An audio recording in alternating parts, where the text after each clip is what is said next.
घरात अचानक आजारपण आलं आणि परिस्थिती हलाखीची असेल, समोर खर्चाचा डोंगर असेल, तर काय करायचं हा प्रश्न आवासून उभा राहतो. पण याचंच समाधान देवाभाऊंनी काढलंय. भारतातील पहिलं मुख्यमंत्री वैद्यकीय सहाय्यता निधी कक्ष देवाभाऊंनी आपल्या महाराष्ट्रात उभारलंय, ज्यातून आज हजारो रुग्णांना उपचार करण्यासाठी आर्थिक सहाय्य मिळतंय. पूर्वी हा निधी मिळवण्यासाठी नागरिकांना मंत्रालयात अर्ज दाखल करावा लागत होता.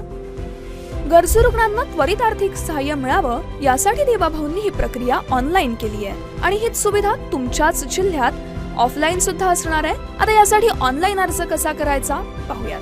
सर्वात आधी cmrf.maharashtra.government.in वेबसाईटवर जा. होम पेजवर उजव्या बाजूला अर्ज वैद्यकीय अर्थसहाय्य यावर क्लिक करा. तुमच्या समोर मेडिकल फॉर्मची पीडीएफ असेल. या पीडीएफ ची प्रिंट काढून तुम्हाला हा फॉर्म भरायचा आहे. ही सर्व कागदपत्र आणि फॉर्म तुम्हाला aao.cmrf/mh@government.in या मेल आयडी वर पाठवायचं आहे. यात जर तुम्हाला काही शंका असेल तर तुम्ही 9321103103 या क्रमांकावर संपर्क करू शकताय, जिथे तुमच्या शंकांचं निरसन होईल. तुमच्या मित्र परिवारात कोणत्या रुग्णाला आर्थिक सहाय्याची गरज असेल तर हा व्हिडिओ त्यांच्यापर्यंत नक्की पोहोचवा आणि देवाभाऊंनी सुरू केलेल्या अशाच गरजेच्या योजना आणि अभियान जाणून घेण्यासाठी देवेंद्र फडणवीस फॉर महाराष्ट्र या पेजला लाईक आणि सबस्क्राईब करायला विसरू नका.